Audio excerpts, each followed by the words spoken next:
Hi students, welcome back to the class. तो आइए start करते हैं हमारे जेईई एडवांस के क्वेश्चन, जो कि चैप्टर है यूनिट्स एंड मेजरमेंट से। तो देखेंगे इस चैप्टर में जेईई एडवांस से किस तरह के क्वेश्चंस पूछे जाते हैं। Question number 1, categories 1 which has only one correct option. So question number 1 says that a person measures the depth of a well by measuring the time interval between dropping a stone and receiving the sound impact with the bottom of the well. तो हम लोग इसमें जो person है वो क्या कर रहा है, एक कुएं की गहराई को मेजर कर रहा है। कैसे? वो एक पत्थर फेंक रहा है नीचे, पत्थर के गिरने से जो आवाज़ आएगी वो कितना डिस्टेंस ट्रेवल करेगी, उसके अकॉर्डिंग क्या फाइंड आउट होगा, डेप्थ ऑफ वेल। तो error in is measurement of time is delta T equals to 0.1 second. हमें डेल्टा टी दे दिया गया है 0.01 सेकेंड, या आप इसे डेल्टा टी बोल सकते हैं या आप डी टी बोल सकते हैं अपने कन्वीनियंस के लिए। And he measure the depth of the well to be L equals to 20 metre. L दे दिया गया है 20 metre. Further take the acceleration due to gravity, that means g, to be 10 metre per second square, right? And the velocity of sound to be 300 meter per second. What is the fractional error in the measurement of L? तो हमें क्या निकालना है, del L upon L, यानी कि आप बोल सकते हैं dl upon L into 100 हमें निकालना है। ठीक है, तो कैसे निकालेंगे? सबसे पहले देखिए, अगर मैं बात करूं कि जिस वेलोसिटी से आपका पत्थर नीचे गिर रहा होगा वो कितना डिस्टेंस ट्रेवल करेगा, इनिशियली उसकी वेलोसिटी होगी 0। तो आपके पास एक इक्वेशन होती है s equals to u T plus half A T square.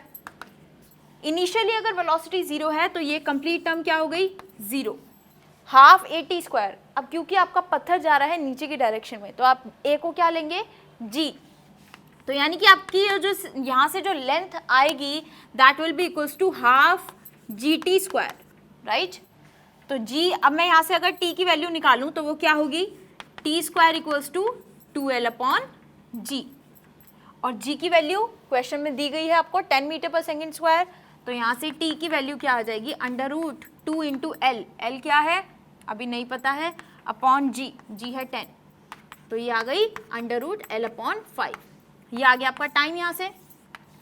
अब दूसरा टाइम, जब आपका पत्थर नीचे पहुँच गया है और गिरने के बाद जो आपको आवाज़ रिसीव हो रही है उसका टाइम क्या होगा distance upon speed, distance upon speed. अब कितना डिस्टेंस ट्रेवल किया, मान रहे हैं हम कि L डिस्टेंस ट्रेवल किया, और स्पीड कितनी दे रखी है आपको, स्पीड दे रखी है 300 मीटर पर सेकेंड। तो ये डिस्टेंस हुआ L/300। Now the time interval between falling of stone and receiving of sound, and receiving of sound is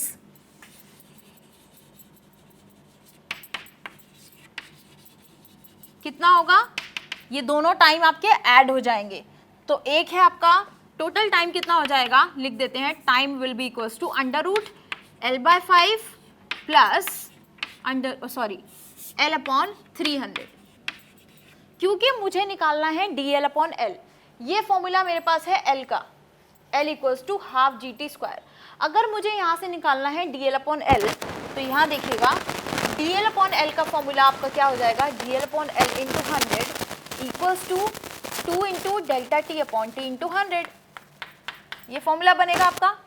अब इसके लिए आपने निकाल लिया डेल्टा टी।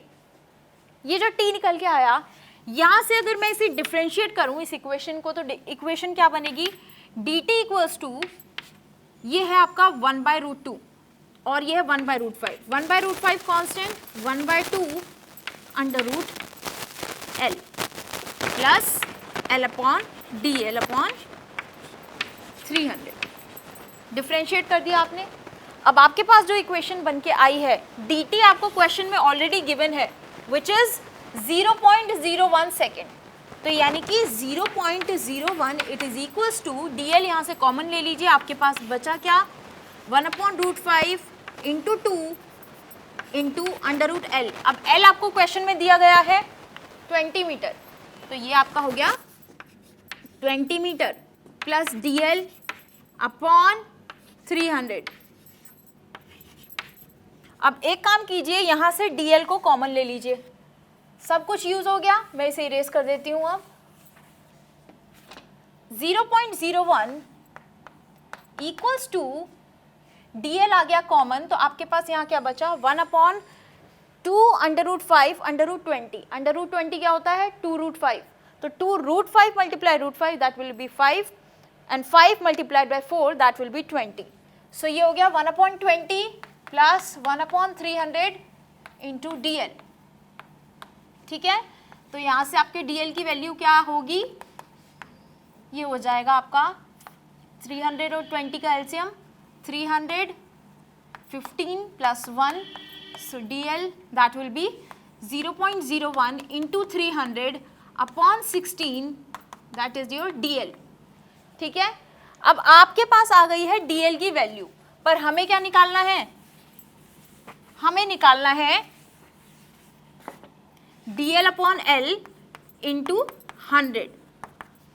तो dl अगर आपके पास आ गया है, l आपको पता है, मल्टीप्लाई कर दीजिए 100 के साथ, आपके पास क्या आ जाएगी, ये error delta l upon l। तो dl upon l 0.01 into 300 upon 16 multiplied by l, 1/l, l है आपका 20, सो 1/20 इंटू 100। ठीक है, यही हुआ। अब 25 100, ओके, सो ये जब आपके पास आ जाएगा, ये आ जाएगा 100 मल्टीप्लाई 16, तो 300 कितना टाइम्स कैंसिल हो गया, 3 टाइम्स। सो आपके पास आया 15/16। अब जब इसे सॉल्व करेंगे तो ये कितना आ जाएगा, अप्रॉक्स 1%। तो आइए देखते हैं कि इसमें से कौन सा ऑप्शन करेक्ट है। Option number A seems to be the correct answer for the question, right. तो इस तरीके से ये क्वेश्चन को करना था। आइए अब चलते हैं नेक्स्ट क्वेश्चन देखते हैं। इफ a cross b equals to c plus D, अब क्वेश्चन को अच्छे से देखिए, a cross b equals to c plus D आपको दिया गया है, a cross b equals to c plus D. यहाँ पर है क्रॉस मल्टीप्लीकेशन, यहाँ पर है addition. Then select the correct alternative.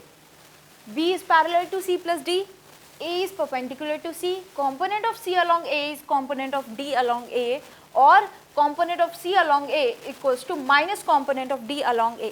सबसे पहली बात तो जब आप देख रहे हैं यहाँ पे क्रॉस मल्टीप्लिकेशन है और यहाँ पर आ रही है एक कंप्लीट टर्म, तो इसका मतलब जो c प्लस डी है it is perpendicular to both a and b। तो मैं कह सकती हूँ कि जो c प्लस डी है it is perpendicular to both a and b। ठीक है, क्योंकि मैंने ऐसा किस लिए बोला, क्योंकि जो a cross b equals to c होता है, दैट मीन्स जो c होता है वो इनके परपेंडिकुलर होता है। मतलब ये c को मत समझिएगा, मेरा मतलब यह है कहने का, अगर x क्रॉस y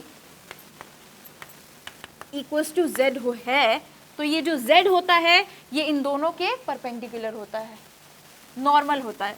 ठीक है, तो आइए अब जब अब आप कह रहे हैं कि ये c प्लस डी परपेंडिकुलर है इन दोनों के, तो यानी कि इन दोनों के बीच में जो एंगल बनेगा, डॉट प्रोडक्ट होगा, वो होगा 90 डिग्री, क्योंकि जब इनके बीच का डॉट प्रोडक्ट 90 डिग्री होता है तभी हम क्या कहते हैं, ये दोनों क्या है, these are perpendicular. Okay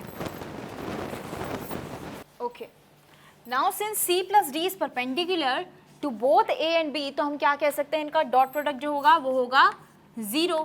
so आप लिख सकते हैं c into A plus B equals to 0 लिख सकते हैं, या आप लिख सकते हैं क्योंकि c प्लस डी पूरा ही परपेंडिकुलर है तो ये लिख सकते हैं आप, जो c प्लस डी है और किसी भी वेक्टर या तो a है या b है उनके बीच का डॉट प्रोडक्ट क्या होगा, 0 होगा। तो अब आप इसे कैसे लिख सकते हैं, a multiplied by c plus d multiplied by a equals to 0, यानी कि a vector and component of d या c along a प्लस a vector multiplied by the component of which one, d vector along a, it is equals to 0 लिख सकते हैं। तो यहाँ से आपके पास क्या आया, component of c along a component of C along A, it is equals to minus component of D along A. तो देखते हैं अब हमारा कौन सा ऑप्शन ठीक है. Component of C along A is equals to minus component of D along A. This option is the correct answer for the question. और मैं आपको बता दूं ये जो क्वेश्चंस मैं आपको करा रही हूँ ये ऑलरेडी कुछ क्वेश्चंस इनमें से ऐसे हैं जो आपके जेईई एडवांस के पेपर में आ चुके हैं. तो ध्यान से देखिएगा क्योंकि कंसेप्ट यही यूज़ होगा हर चीज़ में, बस आपके क्वेश्चन में वैल्यूज़ बदली जाएंगी. Question number 3, the UV graph for a concave mirror is as shown in the figure. Here U is greater than F.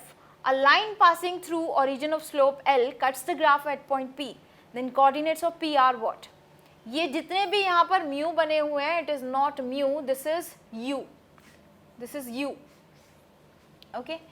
अब आपको दे दिया गया है UV ग्राफ एक कॉन्केव मिरर के लिए और आपको ये भी दिया गया है कि जो ऑब्जेक्ट है वो ग्रेटर देन फोकल लेंथ पे है, ग्रेटर देन F दे दिया गया है आपको.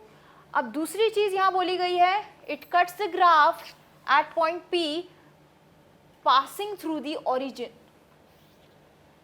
Passing through origin. अब ये चीज़ ध्यान रखिए जब भी आपको इक्वेशन में दिया है कोई भी एक लाइन ओरिजिन से पास अगर हो रही है तो जो वैल्यू x की होगी वही वैल्यू y की होगी. अगर x है 1 तो y भी क्या होगा 1, अगर x है 2 तो y भी क्या होगा 2. तो इसका मतलब यहाँ देखिए अगर ये लाइन कहाँ से ओरिजिन से क्रॉस हो रही है तो जो p की वैल्यू है यहाँ पर जो x की वैल्यू होगी वही y की वैल्यू होगी क्योंकि ये ओरिजिन से क्रॉस हो रही है. अब क्योंकि आपको दे दिया गया है x और y इक्वल है, हमसे कोऑर्डिनेट्स पूछे गए हैं, तो यहाँ पे देखें ऑप्शंस में एक A ऑप्शन ऐसा है जिसमें दोनों सेम है x और y, C ऑप्शन में, B ऑप्शन में दोनों अलग अलग हैं, C ऑप्शन में अलग अलग है, D ऑप्शन में दोनों सेम है, यानी कि C और B ऑप्शन को हम हटा सकते हैं. अब हमारे पास बचे दो ऑप्शन A और D जिसमें x और y दोनों सेम है. अब पता ये करना है कि या तो वो फोकल लेंथ पे है या वो सेंटर ऑफ कर्वेचर पे. सेंटर ऑफ कर्वेचर 2f होता है, ऑप्टिक्स में आप अच्छे से पढ़ेंगे इस चीज़ को. तो अब यहाँ देखिए ध्यान से आपको ये दिया गया है कि ये जो U है वो ग्रेटर देन F है, यानी कि जो आपकी ऑब्जेक्ट का जो प्लेसमेंट है वो ग्रेटर देन फोकल लेंथ पे है. तो दैट मीन्स फोकस पे नहीं है, तो फोकस पे नहीं है तो F तो आपका हो ही नहीं सकता. तो U क्योंकि ग्रेटर देन F है तो ये ऑप्शन भी गया. अब क्यों लास्ट ऑप्शन बचा आपका सेंटर ऑफ कर्वेचर पर आपका ऑब्जेक्ट है. तो ये चीज़ यहाँ से क्लियर हो जाती है, बिना कुछ कॉपी पेन उठाए थोड़ा सा दिमाग चलाए आप इस क्वेश्चन को कर सकते हैं. चलिए आइए देखते हैं next question.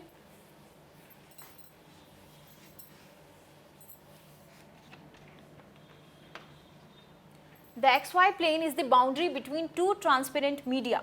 Medium 1 with z greater than 0 or equal to 0 has a refractive index of √2. And a medium 2 with z less than 0 has a refractive index of √3. A ray of light in medium 1 given by vector √3i minus k is incident on the plane of separation. The unit vector in the direction of the refracted ray in the medium 2 is what? हमें एक unit vector यहाँ पे find out करना है. सबसे पहले एक चीज़ देखिए आपको दिया गया है कि जो एक्स वाई प्लेन है it is the boundary between two transparent media.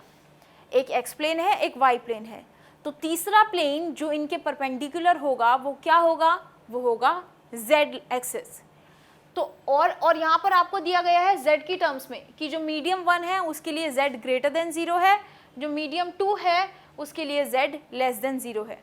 तो आइए बनाते हैं एक बार एक्स जेड प्लेन.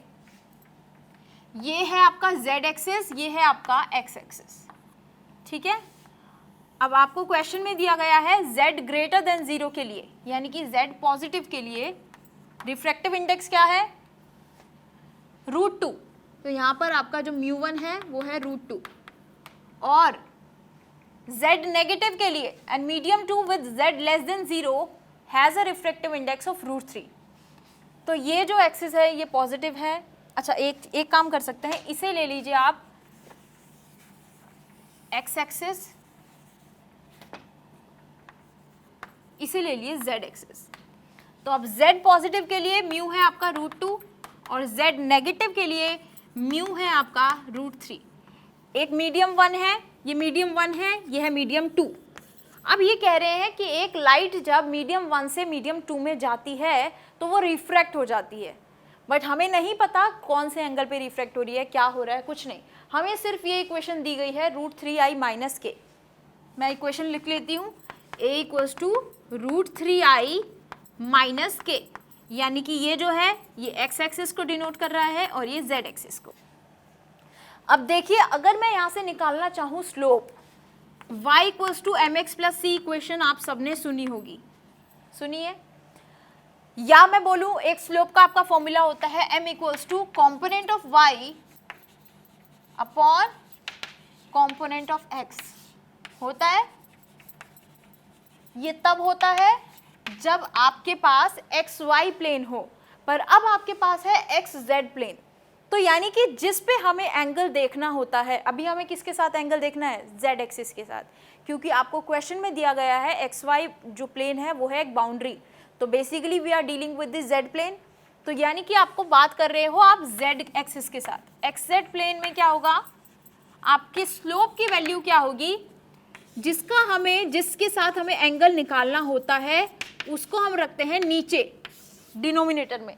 तो यहां पर आपका आएगा कॉम्पोनेंट ऑफ z और ऊपर आएगा कॉम्पोनेंट ऑफ x। अब ये इक्वेशन है आपके पास √3i - k, ये है x का कॉम्पोनेंट √3 और z का कॉम्पोनेंट -1। तो आइए यहां से निकालते हैं हम स्लोप। स्लोप होता है आपका tan थीटा, या तो इसे m लिख लीजिए या आप लिख लीजिए tan थीटा या tan i। So that will be equals to component of x का कॉम्पोनेंट है √3 और z का कॉम्पोनेंट है 1। ये tan i आपका कितना आया, √3, तो यानी कि i की वैल्यू क्या हो गई, 60 डिग्री। सिंपल। इसका मतलब जो आपकी रे आ रही है वो कितने एंगल पे आ रही है, 60 डिग्री। अब क्या होगा, अब वो रिफ्रैक्ट हो जाएगी कितने एंगल पे। अब एक एंगल आपको पता चल गया है, दूसरा एंगल कैसे निकालेंगे, स्नेल्स लॉ। स्नेल्स लॉ से हमें इसलिए निकालेंगे क्योंकि हमारे पास होता है μ1 sin i = μ2 sin i2। I1 आपको पता चल गया है, I2 हमें निकालना है, या आप इसे I2 लिख लीजिए या आप IR लिख लीजिए। तो μ1/μ2 = या इसे ऐसे कर लीजिए μ2/μ1 = sin I1 upon sin I2। ठीक है, तो साइन μ2/μ1, μ2 की वैल्यू क्या दी गई है आपको, √2। ये है μ1, ये है μ2, μ2/μ1, सो √3/√2 = sin I1। अब I1 आपका कितना निकला है, 60 डिग्री। साइन 60 की वैल्यू क्या होती है, √3/2। मैं एक बार यहाँ लिख देती हूँ, sine 60 degree upon sine I2।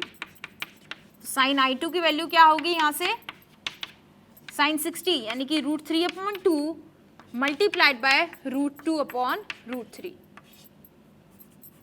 √3 cancel, तो यहाँ से आपके पास साइन I2 की वैल्यू जो आई that is 1/√2। That means you can say I2 will be equals to 45 degree, right, क्योंकि 45 साइन I 1/√2 कब होता है, 45 डिग्री पे। तो ये जो आपकी रिफ्रैक्ट हुई, ये कितने एंगल पे रिफ्रैक्ट हुई, 45 डिग्री पे। अब आप सोचेंगे ये सब निकाला क्यों गया, ये सब इसलिए निकाला क्योंकि हमें रिफ्रैक्टेड वेव के अलोंग एक नॉर्मल वेक्टर निकालना है। अब नॉर्मल वेक्टर के लिए आप जानते हैं कि मैग्नीट्यूड होता है 1, पर एंगल तो हमें चाहिए। तो एंगल, अब देखिए ये आपका जो हो जाएगा, ये होगा आपका बेस एंगल, और ये आपका कैसे निकालेंगे देखेंगे। अब जो एन वेक्टर की जो आपकी यूनिट वेक्टर की जो वैल्यू होगी वो क्या होगी, cos 45, वो भी किसका, z एक्सिस का, और z एक्सिस का क्या पार्ट है, ये नेगेटिव पार्ट। तो -1 मैग्नीट्यूड जो है cos 45 के कैप प्लस ये कितना एंगल है, sine 45 plus 1 sine 45 degree of I vector. तो आपके पास क्या इक्वेशन बनी, अब इसे आप ऐसे लिख सकते हैं 1 sine 45 degree I minus 1 cos 45 degree of K. ये आपके पास आ गया है एक normal vector, unit vector. Sine 45 की वैल्यू आप जानते हैं वो क्या होती है, 1/√2 आई माइनस कॉस 45 की भी वैल्यू क्या होती है, 1/√2 के। तो आपके पास टोटल अब फाइनली वैल्यू क्या आ गई, 1/√2 को कॉमन अगर ले लिया जाए तो आई माइनस के कैप ऑफ 1/√2। ये क्या वैल्यू आई आपके पास, नॉर्मल वेक्टर की। तो आई minus K 1/√2, that means option C is the correct answer, right. तो इस तरीके से आपको ये करना है। बहुत इंपॉर्टेंट और बहुत अच्छा क्वेश्चन था जेईई एडवांस में जो पूछा गया था। इसमें आपने अपनी सारी नॉलेज बिखेर देनी है जो आप ऑप्टिक्स में पढ़ के आए हैं, जो आपने क्या बोलते हैं, आपने बेसिक मैथ्स में पढ़ा है, आपने यूनिट्स में पढ़ा है, आपको वो सब यूज़ करना है इस पर्टिकुलर क्वेश्चन में। बहुत ही अच्छा क्वेश्चन ये दिया गया था जेईई एडवांस में। नेक्स्ट क्वेश्चन, अब नेक्स्ट आपकी कैटेगरी चेंज हो गई है, 1 और मोर करेक्ट ऑप्शन। यहाँ पे आपके एक से ज़्यादा करेक्ट ऑप्शन हो सकते हैं। A length scale depends on the permittivity epsilon of a dielectric material, Boltzmann constant Kb, the absolute temperature T, the number per unit volume N of certain charged particles, and the charge Q carried by each of the particles. Which of the following expression for L is dimensionally correct? Question को अब ध्यान से समझिए। यहाँ पूछा गया है कि L की डायमेंशन के अकॉर्डिंग इनमें से कौन सा ठीक है। 4 ऑप्शन आपको दिए गए हैं। हम लोग क्या करेंगे, इन सब की हमें वैल्यूज हमें सबकी बता दिया गया है कि ये क्या क्या है, के बी है, बोल्ट्जमैन कांस्टेंट, क्यू चार्ज है, हमें ये सब क्वेश्चन में बताया गया है और ये सब आपको भी पता होगा। यहाँ प्रूफ क्या करना है, इन 4 में से कौन सा ऑप्शन ऐसा है जिसका डायमेंशन एल के बराबर है, यानी लेंथ के बराबर है। तो आइए सबके डायमेंशन एक बार लिख लेते हैं। आपके पास है स्केल लेंथ एल, तो एल का डायमेंशन क्या होता है, एल। उसके बाद आपका आता है परमिटिविटी एप्सिलम। एप्सिलम का आपका डायमेंशन क्या होता है, m-1 l-3 t4 a², a4 current over here. और आप इसे खुद एक फॉर्मूला से भी निकाल सकते हैं। मैंने जेईई मेन में आपको बहुत सारे क्वेश्चंस कराए हैं, तो आपको अब बार बार ये निकालने की ज़रूरत नहीं है, इसको याद कर लीजिएगा। नेक्स्ट आपका आता है केबी। अब केबी का अगर बाय चांस आप फॉर्मूला भूल गए हैं तो मैं आपको बता दूं, it is u equals to half K into T, जहाँ आपका टी क्या है, टेम्परेचर। तो आपके यहाँ से किसकी, केबी की अगर वैल्यू निकालनी है तो क्या हो जाएगी, that will B 2u upon T. Dimension क्या हो जाएगा, that will B ml2 t-2 which is for energy upon temperature यानी केल्विन। तो आपकी जो डायमेंशन बनी केबी की वो क्या बनी, ml2 t-2 k-1। ठीक है। नेक्स्ट आपको दिया है द एब्सोल्यूट टेम्परेचर। अब टेम्परेचर की आपकी बोले अगर टेम्परेचर का डायमेंशन तो वो क्या होता है, केल्विन। आइए next, the number per unit volume n। अब n जो है it is number of electrons per unit volume, तो इसकी डायमेंशन क्या होनी चाहिए, नंबर ऑफ इलेक्ट्रॉन की तो कोई डायमेंशन नहीं होगी, पर यूनिट वॉल्यूम, तो यानी कि l-3 is the dimension of n। ठीक है। अब देखिए, अब आपने सबकी वैल्यूज निकाल ली और फाइनली चार्ज आपको दिया गया है Q, और Q क्या होता है, I इंटू टी, यानी कि करंट मल्टीप्लाई बाय टाइम। सो इसका डायमेंशन हो गया 80। अब आपने सबकी निकाल ली है वैल्यूज। अब हमें चेक करना है चारों ऑप्शन में से।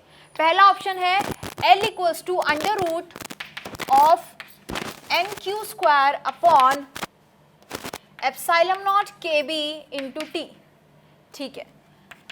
अब हम क्या करेंगे, इसमें सबके डायमेंशंस पुट करेंगे। n का डायमेंशन क्या है, l की पावर -3, q² यानी कि डायमेंशन a² t² हो जाएगा, अपॉन एप्सिलॉन की dimension m-1 l-3 t4 a square, ठीक है। kb का डायमेंशन क्या निकल के आया था, ml2 t-2 k-1, सो ml2 t-2 k-1 into temperature यानी कि केल्विन।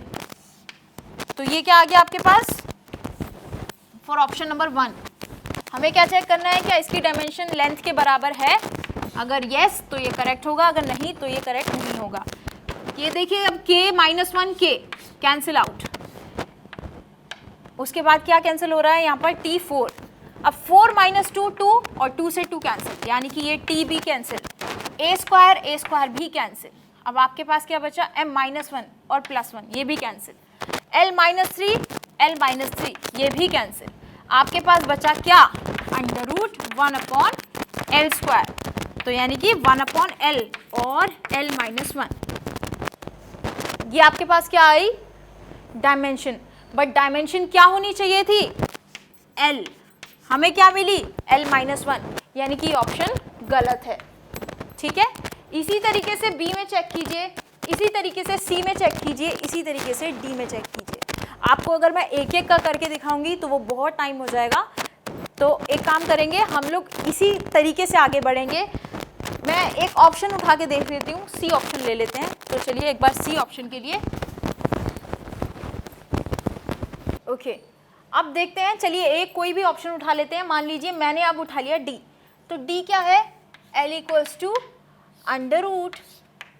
√Q²/e⁻n⁴ kb/t, ये आपके पास बना फॉर्मूला। मतलब और ये तो क्वाइट ऑब्वियस सी बात है, अगर ये L के बराबर दिया गया है तो इसकी डायमेंशन लेंथ के बराबर होनी चाहिए। अगर ये लेंथ के बराबर है तो इसका मतलब फॉर्मूला ठीक है।